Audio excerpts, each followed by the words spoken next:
Há exatamente um ano atrás, eu estava pronta para pedir demissão do trabalho que eu estava há 4 anos, que eu gostava muito, que fazia parte da minha identidade e que foi muito difícil de tomar essa decisão.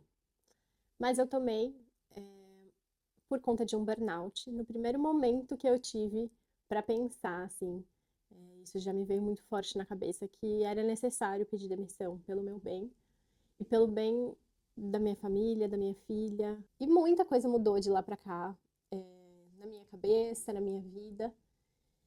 Então eu resolvi gravar esse vídeo de um ano pós pedido de demissão, pós burnout, reassistindo esse vídeo e percebendo as coisas que eu aprendi, que agora eu penso de diferente daquele momento, e algumas reflexões que eu tive ao assisti-lo. Então, a primeira delas é que eu falo no vídeo que eu achava que eu nunca ia chegar de novo nesse esgotamento, porque não foi de fato a primeira vez que eu cheguei num esgotamento a ponto de precisar pedir demissão, porque eu estava cuidando de muitos pratinhos com muita intensidade e aquilo fez com que eu chegasse a adoecer de fato.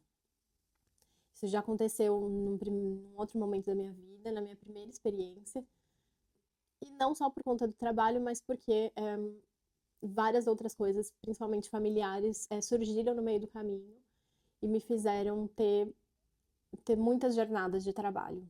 Naquele momento, eu acho que no mínimo eu tinha umas 3 jornadas, assim, full time.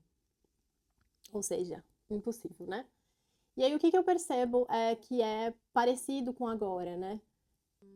Agora eu sou mãe, então eu tenho uma filha de 3 anos. Na época, né, quando eu pedi demissão, tinha acabado de fazer 2 anos. E, obviamente, eu também estava vivendo outra jornada full time, na verdade, muito maior do que uma jornada full time do corporativo, né? Então, era uma criança que ainda acordava à noite e a gente mora fora do Brasil, então a gente não tem aqui rede de apoio, de fato, a gente não tem família perto, a gente não tem babá, enfim. Então ela estava começando a ir para a escolinha, quando eu saí do trabalho. Então até então, esses primeiros 2 anos, ela ficou em casa o tempo inteiro com a gente e a gente tendo que lidar com a jornada de trabalho e com a nossa filha, que era muita coisa. E aí tem o ponto de que eu percebi que eu não queria de jeito nenhum errar nem com ela e nem com o meu trabalho. E aí quando eu falo errar, eu não aceitava diminuir o ritmo ou dar menos de mim em nenhuma dessas coisas. Então eu continuei esperando, né, que no trabalho que eu não baixasse a régua, que eu continuasse sendo reconhecida, que eu continuasse performando como antes, sendo produtiva e as pessoas em volta vissem isso, porque eu acho que eu tinha muito medo de ser taxada como agora a mãe voltou e ela não dá conta, né? Mal eu tinha ciência, né, do tamanho que realmente é, né, criar uma criança, né, ter um filho. Mas ao mesmo tempo eu também queria ser perfeita como mãe, e aí tentei ao máximo ficar com a minha filha dentro de casa e dar todo amor, carinho, atenção e tudo assim, né? Não admitia dar menos de mim em nenhuma dessas esferas. Mas se o trabalho antes já me consumia tanto, não aceitar regredir, né? De não regredir, mas ir num ritmo diferente dali em diante, e não aceitar, não ter as mesmas oportunidades que antes por causa da minha filha, foi uma coisa que pegou muito, né? Que acho que atrapalhou bastante o processo. Assim. Mas, tendo dito isso, o que foi o primeiro ponto que eu percebi, né, do que foi igual, né, que tinha em comum nesses dois momentos? Esses dois momentos, eu não tinha tempo para pensar, obviamente, né? Se eu tô com uma rotina tão puxada, né, como eu comentei, tudo tinha que se encaixar extremamente, em questão de horários mesmo. E aí eu só tinha tempo para ser mãe e ser profissional, ponto. Eu não tinha nenhum tempo para mim, para pensar, para cuidar de mim, para me planejar. Então, assim, nesse meio tempo tinham várias coisas que a gente teve que fazer, eventos, viagens, enfim. Ou até coisas, no final de semana vai encontrar amigos. E eu realmente não conseguia planejar nada antes. Eu ia completamente supetão, sem conseguir levar o que precisa, o que é necessário, sem conseguir pensar com antecedência o que precisa fazer. E aí chegava o meu final de semana também era muito caótico, porque eu tava sempre correndo atrás de alguma coisa que eu deixei de lado. Os horários eram tão contados a ponto de que, poxa, se a minha filha demorou mais pra dormir hoje, ferrou, porque eu já vou, sei lá, tô perdendo tempo de uma coisa que eu tinha que entregar, que eu tenho que fazer, e não. Então acho que o que eu percebo de comum, né, nessas duas fases é que eu não tinha tempo para pensar. Mas o que é muito diferente, que eu também fiquei achando que eu ia saber, eu ia reconhecer os sinais e não ia passar por um esgotamento como esse de novo, é que os sintomas foram completamente diferentes. Então também tem uma coisa de que na minha cabeça, agora eu conheço os sinais, se eles forem chegando, eu já vou me reorientar e tudo mais. Mas as coisas se apresentam pra gente de formas diferentes, né, ao longo da vida. Então, na primeira vez, apareceu como uma síndrome do pânico. Dessa vez não tive uma síndrome do pânico. Eu tive um burnout. É, e aí já foi diferente. Eu tinha bastante ansiedade, tinha muita angústia, e percebia que eu tava vivendo um momento de vida muito legal, mas eu não conseguia me sentir bem, não conseguia curtir esse momento. Sem contar que era a primeira vez que eu tava sendo mãe, então o que também eu entendi lá atrás, como é o meu limite de eu não posso tocar tanta coisa aqui ao mesmo tempo, dessa vez era tudo novo e ao mesmo tempo eu mesma não quis diminuir o ritmo, porque acho que falou mais alto essa questão dessa cultura de, putz, a mãe, depois que vira mãe, ela é mais menosprezada dentro das empresas e tudo mais. Então acho que isso falou muito mais alto nesse momento. O que eu considero que não foi legal. Mas beleza. Isso eu acho que foi uma coisa que eu consegui perceber um pouco mais dentro dos primeiros meses. Mas o que só passando o tempo mesmo que eu fui entender o que tanto pegava pra mim e por que eu não queria diminuir o ritmo e perder talvez oportunidades e tudo mais. Assim que eu saí do trabalho, eu percebi que eu sentia que todo o meu valor estava no trabalho.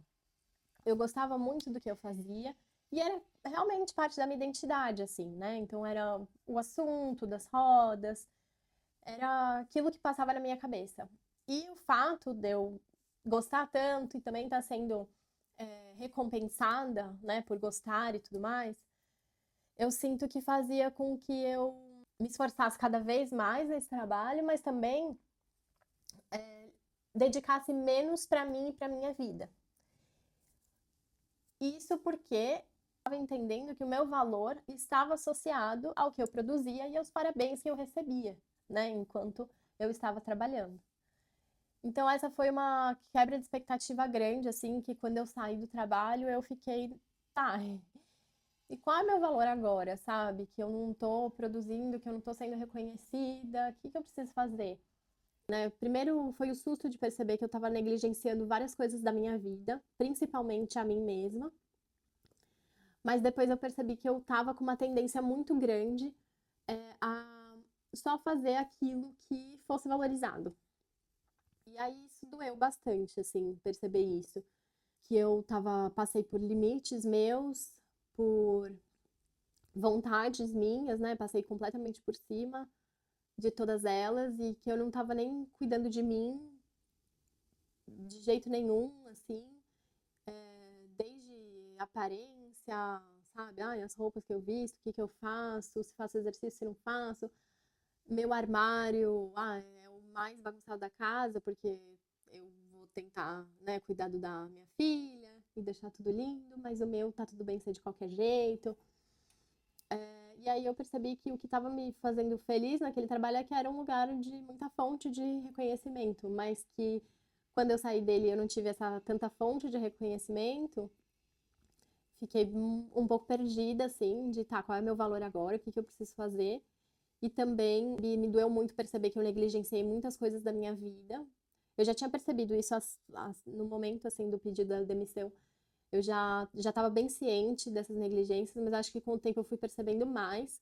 E fui percebendo que no primeiro momento a minha vontade era ser boa em outras coisas e fazer outras coisas para, tipo, ter outras coisas então para ser reconhecida ao invés do trabalho. E aí com o tempo isso mudou, né? Então, de fato, agora eu tô num novo momento de realmente entender que é importante ter tempo pra pensar, que é importante ter tempo pra cuidar de mim. Sei lá, cuidar da minha aparência, qualquer coisa assim. Não é só superficialidade, eu preciso estar me sentindo bem, eu preciso. E aí a aparência é só um exemplo, porque eu sou uma pessoa que sempre fiz muita terapia, sempre busquei fazer exercício, então assim, sempre tentei cuidar de mim em outros pontos, mas eu acho que essa questão de mais supérfluas, assim, eram as coisas que mais eu passava batida, porque, né, primeiro as prioridades, de fato. Mas aí o meu tempo era tão curto que só tinha tempo de fato para as prioridades, né? Eu não tinha como pensar um pouco além disso, coisas que talvez me fariam muito melhor e que me fazem, eu entendo hoje, estão me fazendo, né? Porque eu acho que não cheguei nesse lugar, mas tenho melhorado bastante, evoluído nisso, que é entender coisas que me fazem melhor, mas que me fazem também uma profissional melhor, me fazem uma mãe melhor, uma esposa melhor, né? Uma pessoa melhor feliz consigo mesma, de conviver comigo mesma, mas também eu entendo que para as pessoas em volta, elas também sentem muito mais essa leveza. E aí, o último ponto interessante, assim, é que hoje eu tenho uma percepção diferente, não tá tão associado a esse ponto do burnout, mas eu falo no vídeo, né, que eu sempre fui muito chorona, né? Então eu sou uma pessoa sensível, de fato, na minha vida. Hoje eu entendo menos sensível como, ai, nossa, fica dodói com qualquer coisa, mas eu entendo que eu sou uma pessoa sensível às outras pessoas, que sente muito, que reflete, que é muito profunda. Então as coisas não costumam passar de batido para mim, né? Eu costumo me atravessar um pouco mais às vezes do que eu costumo ver as pessoas à minha volta. Mas uma coisa que acontecia muito é qualquer. Eu dou até um exemplo de que na escola um professor falou comigo de um jeito mais ríspido. E aí eu chorava. Eu sempre era aquela pessoa que as pessoas em volta estavam esperando. A Rafaela vai chorar, sabe? Principalmente na escola, claro, mas assim, escola já, colegial, maior, sabe? As pessoas sabiam que. E às vezes eu via os professores falando assim com outras pessoas, outros adolescentes e tal. E eles, tipo, ai, tá bom, sabe? Dava risada, eu ficava quieto e seguia jogo. E, nossa, aquilo sempre me doeu muito, assim. E, e eu levei isso sempre comigo, sabe? Então, sempre foi difícil pra mim ouvir quando as pessoas falavam mais duras comigo, sendo mais ríspidas.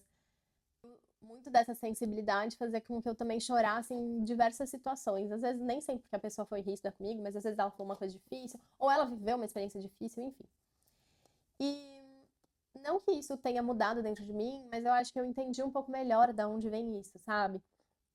Que é assim, se eu entendo que o meu valor está quando as pessoas me parabenizam, me reconhecem, se elas fazem o contrário disso, se elas são ríspidas comigo, são grossas comigo, falam duras, ou me criticam, ou, sabe, me falam uma coisa muito ruim, ou que eu entendo como ruim, aquilo dói de um jeito gigantesco, né?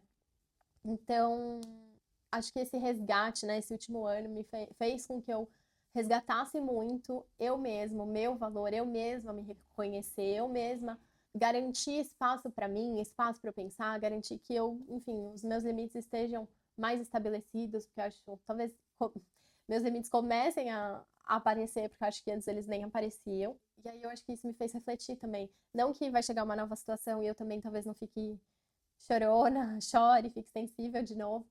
Mas eu acho que dessa vez talvez eu perceba logo, sabe, mais rápido. Putz, por que isso me abalou tanto, sabe? Acho que eu tô colocando meu valor. Tô acreditando nisso que a pessoa tá me falando, né? Tô entendendo que essa pessoa precisa reconhecer pra eu ficar bem. E na verdade não, né? Na verdade eu preciso reconhecer, eu preciso ficar bem com as minhas próprias decisões e garantindo que eu tô olhando pra mim e cuidando de mim.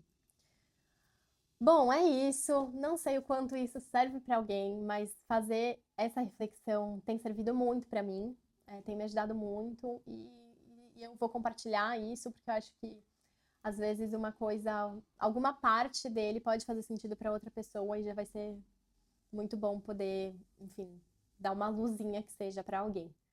E se fizer sentido, para mim também eu volto em um outro momento para compartilhar um pouco mais. Tchau.